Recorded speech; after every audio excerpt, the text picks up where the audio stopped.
한국은행이 뭘 했냐면요, 돈을 겁나 많이 뿌리고 있는 거예요. 외국인들 입장에서는 한국은행이 돈을 계속 푸네, 한국이 뭐 위험한 거 아닌가 라고 해가지고.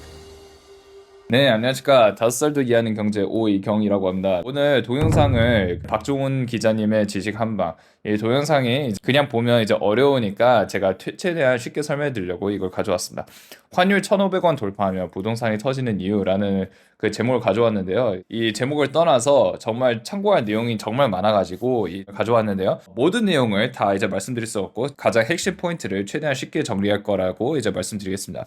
이제 핵심 포인트를 이제 세 가지를 나눌 건데요. 이제 첫 번째는 기준금리를 계속 내렸는데 국채금리는 오히려 계속 올라가고 있습니다. 이게 되게 이상한 현상입니다. 자, 이제 두 번째는 뭐냐면요, 한국은행에서 돈을 계속 풀고 있다는 점. 그래서 RP 마법이라고 하겠습니다. 이제 RP 마법은 뭐냐면요, 슬쩍슬쩍 돈을 뿌리는 이제 마법이라고 볼 수 있는데요. 결국에는 한국은행이 몰래 돈을 겁나 많이 뿌렸다, 이렇게 생각을 하시면 됩니다. 세 번째, 이래가지고 이 RP 때문에 강남 부동산 가격은 엄청나게 많이 올라갔습니다. 근데 다른 예를 들어서 둔촌 있지 않습니까? 둔촌 집이 안 팔려가지고 원래는 망해야 되는 케이스였거든요. 근데 계속 돈을 이렇게 풀기 때문에 둔촌 입장에서는 버티고 있는 거거든요. 1년에서 이제 4년 동안 버티다가 결국에는 이제 더 약해졌습니다. 쉽게 말해서 기둥이 이렇게 있는데 기둥이 썩고 있어요. 썩고 있는데 그냥 정부에서 이렇게 페인트 칠을 깔끔하게 해주는데 속에는 점점 더 약해지고 있다라고 볼 수 있거든요.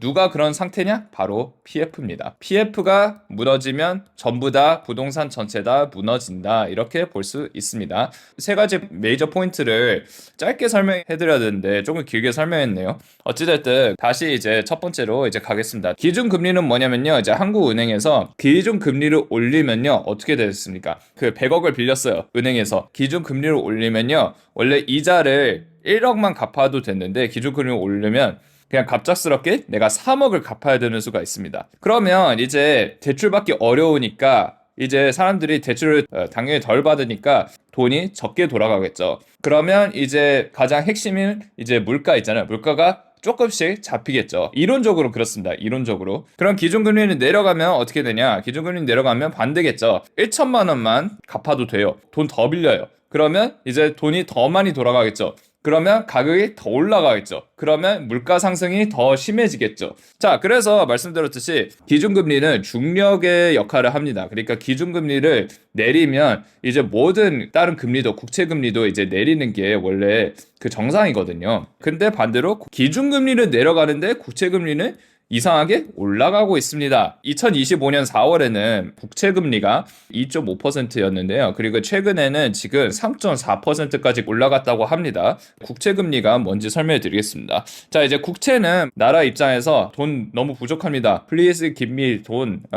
이제 사람들이 그래 알겠어, 내가 돈을 줄게, 그 대신 이자로 갚아 하게 이게 약속을 하지 않습니까? 그게 바로 국채거든요. 예를 들어서 국채 금리를 사면 그 기준금리가 이제 내려가면 내가 나라한테 돈을 빌려서 이제 이자 받는 돈 있잖아요. 받는 돈 100억짜리 국채를 샀어요. 그래서 나라가 3% 이자를 제가 돌려드릴게요 라고 했는데 기준금리 내려가면 원래 이게 2%로 떨어지거든요. 국채를 사면서 원래 3억을 받아야 되는데 이제 2억으로 떨어지는 거죠. 국채가 솔직히 가치가 더 떨어지는 거죠. 근데 이제 반대로 예를 들어서 4%로 올라간 거예요. 이거 되게 이상한 현상이에요. 이게 왜 그러냐면 이제 제가 두 번째 포인트 RP 마법에 대해서 이제 말씀드릴 건데요. RP는 뭐냐면요, 은행이 그 한국은행한테 저기요 저 돈이 없으니까 7일만 저한테 돈 빌려주세요 해가지고 돈이 여기서 이렇게 가는 겁니다. 7일 동안. 그러면 한국은행이 그래 알겠어, 그 7일 뒤에 다시 이 돈을 내 채권을 사줘 라고 하는 거예요. 쉽게 말해서 자 이제 7일 동안 뭐 예를 들어서 뭐 1,000억 받았다 칩시다. 1,000억 빌렸어요. 그 다음에 다시 이제 1,000억짜리 이제 채권을 이렇게 사는 거거든요. 채권을 산다 이렇게 표현이 어려우니까 그냥 1,000억을 다시 갚는 거예요. 플러스 이자를 해가지고요. 1,000억 다시 갚는다 생각을 하시면 돼요. 그게 바로 RP거든요. 레포라고 해요. 한국어로 뭐라고 하냐면 환매 조건부 매입이라고 하는 거거든요. 잠깐 급한 불을 끌 때 진짜 단기간에만 쓰는 이제 비상용 물 뿌리개 같은 불 꺼주세요 라고 하는 게 원래 그게 취지거든요. 취지는 좋은데 근데 여기서 한국은행이 뭘 했냐면요, 자 이제 7일 동안 줬지? 자 이제 7일 동안 또 빌려줄게 라고 하는 거예요. 그래서 플러스 7일이 된 거예요. 그래가지고 은행은 또 다시 갚았어요. 그 다음에 또 7일 동안 또 빌려준다고 해요. 또 이제 갚았어요. 그래서 이게 계속 무한으로 반복이 되는 겁니다. 그래가지고 기준금리는 내렸는데 근데 우리가 안 보이는 사이에서 돈을 겁나 많이 뿌리고 있는 거예요. 그래서 이거를 어려운 단어로 뭐라고 하냐면 스텔스 양적 완화라고 하는 겁니다. 스텔스 양적 완화. 쉽게 말해서 몰래 한다. 겉으로 티 안 내고 실제로는 돈을 왕창 푼다. 이렇게 생각을 하시면 됩니다. 이제 원래 RP가 0.5조 원인데 근데 이게 6.5조 원까지 이제 올라갔다고 합니다. 그래서 돈을 이렇게 몰래 풀고 있어가지고 돈이 대부분 어디에 갔다? 강남 부동산에 갔다라고 이렇게 볼 수 있습니다. 그러니까 결국에는 그 몰래 이렇게 해가지고 강남 부동산 가격이 이제 올라간 거예요. 그래서 이거는 대한민국 경제 발전에서 그 강남 부동산이 올라간다는 뜻은 그 진짜 경제에 도움이 하나도 안 되는 거거든요. 좀 문제라고 볼 수 있고요. 그래서 세 번째 포인트, PF 대출에 대해서 이제 말씀드리는데요. PF 대출은 이제 집이나 아니면 그 빌딩, 집이라고 하긴 좀 그렇고 이제 아파트 뭐 빌딩 뭐 이런 거 짓기 전에 그 시행사라는 곳이 시행사 그 쉽게 말해서 그냥 A라고 할게요. A 회사가 아파트 빌딩을 지을 거예요. 근데 저는 돈이 없어요. 돈을 빌려주세요. 여기 집을 하나씩 팔면 거기서 내가 돈이 이렇게 들어오잖아요. 이 돈으로 제가 그 빚을 갚을게요 라고 하는 거예요. 그래가지고 말 그대로 공사비 대출이라고 보시면 되는 겁니다. PF가 이제 위험해지면 시행사가 원래는 공사 포기를 해야 돼요. 공사 포기를 하고 땅이라는 거는 이제 싸게 그냥 빨리 팔아야 되거든요. 그래서 부실을 빨리 털어내야 되거든요. 그 시행사가 PF 회사가 이제 위험한 회사가 그거를 빨리 팔면 정말 부자 회사가 그거를 다시 사가지고 엄청나게 건물을 이렇게 지으면 공급 숫자가 더 많아지니까 집이 더 많아지면 어떻게 되냐? 그 가격이 더 떨어지겠죠. 반대로 지금 집값이 계속 올라가고 있어요. 왜 그러냐면요. 아파트가 없어요. 정확하게 말하자면 서울의 강남권에 신축 아파트가 없다고 이렇게 얘기를 하는 겁니다. 근데 이 강남 아파트는 수요가 높은데 공급이 없어요. 그러면 어떻게 된다? 가격이 겁나 많이 오른다라고 이렇게 볼 수 있습니다.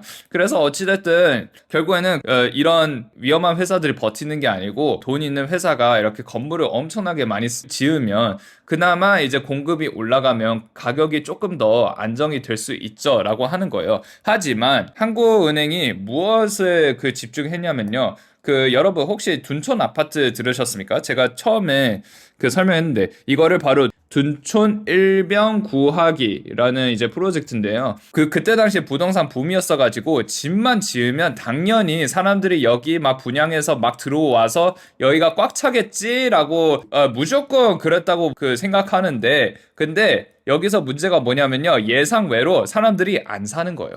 그래서 야 이거 큰일 났네. 이제 정부 입장에서는 야 이러다가 둔촌이 망하면 다른 아파트도 다 망하겠다. 그러니까 이거를 잡기 위해서 둔촌 아파트를 최대한 구하자라고 했어요. 그래가지고 한국은행이 돈을 엄청나게 많이 풀었습니다. 그 덕분에 둔촌 아파트 가격은 이제 올라갔습니다. 이거를 보면서 다른 PF 회사들이 이거를 보면서 잠깐만 나한테도 희망이 있어. 그래서 PF는 계속 버텼어요. 이제 존버라고 하죠. 엄청나게 버텼어요. 이게 버틸 수 있는 이유가 뭐냐면요. 말씀드렸듯이 두 번째 이유에서 RP로 돈을 엄청나게 많이 풀었으니까 그 PF 입장에서도 그 대출받기가 되게 쉬운 거예요. 그러니까 이걸로 그냥 버티자라고 한 거예요. 이렇게 해가지고 버티긴 버텼는데 집값은 계속 그대로거든요. 그러니까 얘네들 입장에서는 이자 비용만 계속 갚는 거거든요. 이제 1년, 2년, 3년, 4년 했는데도 이제 매출이 계속 적자예요. 손실이 계속 커져요. 결국에는 이 PF 회사들이 어떻게 됐냐? 깡통이 됐다라고 볼 수 있습니다. 제가 처음에 말씀드렸죠. 기둥을 이렇게 지었어요. 이제 속으로는 지금 다 썩고 있는데 정부 입장에서는 이거를 페인트질을 해주는 거죠. 근데 실제로 안으로 봤을 때 이거는 계속 썩고 있다라고 이렇게 볼 수 있습니다. 그래가지고 이 회사들을 좀비 회사라고 해요. 좀비 회사. 결국에는 PF가 망하면 결국 부동산이 흔들릴 수 있다. 외국인들 입장에서 보겠습니다. 외국인들 입장에서는 잠깐만 한국은행이 돈을 계속 푸네. 그 한국이 뭐 위험한 거 아닌가? 라고 해가지고 그리고 말씀드렸듯이 기준금리가 계속 떨어지고 있지 않습니까? 그리고 외국인들은 도망가자. 도망가자라고 한 거예요. 더 많은 원화가 달러로 계속 바뀌어지는 거거든요. 그래서 환율은 계속 올라가고 있습니다. 그러면 이제 무슨 일이 일어나면요. 자, 국제금리 차트죠. 10년물 국제금리. 단순하게 생각해 봅시다. 이렇다는 뜻은 불안하다. 국제금리가 올라가면 금리가 올라가면 돈 빌리기 더 어렵다죠. 근데 이제 PF들은 돈을 빌리면서 그냥 이자만 겨우겨우 내면서 버티고 있는데, 근데 이자를 내야 하는 가격이 더 올라가고 있어요. 그럼 버티기 더 어렵겠죠. 그래서 크게 봐서 이제 박종훈 기자님이 환율이 1,500원 넘어가면 더 많은 사람들이 불안해서 더 많은 사람들이 원화를 팔고 달러로 옮길 것이고, 그 와중에서 국채금리가 올라갈 것이고, 국채금리가 올라가면 돈 빌리기 더 어려우니까 PF 입장에서는 지금 생존하고 있는데 얘네들은 더 망할 가능성이 더 높다. 망할 가능성 높으면 부동산 시장도 망한다 라고 이렇게 볼 수 있습니다. 그래서 마지막으로 뭘 말씀드리고 싶냐면요, 2026년에는 제 개인적인 생각인데 그래도 환율이 조금 내려갈 것 같아요. 1,300원대 후반으로 잠깐 내려가지 않을까라는 생각이 들어요. 왜 그러냐면요, 2026년 초가 되면요, 국민연금이 한국 국채를 살 가능성이 있다고 하거든요. 그래서 보험료 수입이 한 67조 원이 되니까 그걸로 한국 국채를 더 살려고 한다고 하는 것 같아요. 그리고 여기서 절반 정도는 뭐 달러에 투자를 한다고 합니다. 달러 투자를 하면 환율이 더 내려가겠죠. 근데 이거는 큰 상처에 밴드에이드만 붙이는 거기 때문에 이제 트렌드를 봤을 때는, 자, 여기 트렌드 달러 환율이 있잖아요. 그전에는 1,100원이었는데 이렇게 계속 올라갔다 내려갔다 올라갔다 내려갔다 이렇게 했었거든요. 그런데 지금은 이제 여기인데요, 잠깐 이렇게 내려갈 수 있겠죠. 1,300원대. 근데 트렌드 따라서는 다시 또 올라갈 가능성이 있다라고 하는 거거든요. 그래서 결론적으로 그 자산을 달러를 50% 이상을 하라고 하는 게 좀 이해가 돼요. 자, 그래서 오늘도 시청해주셔서 감사드리고 구독, 좋아요, 알림 설정 부탁드리겠습니다. 감사합니다.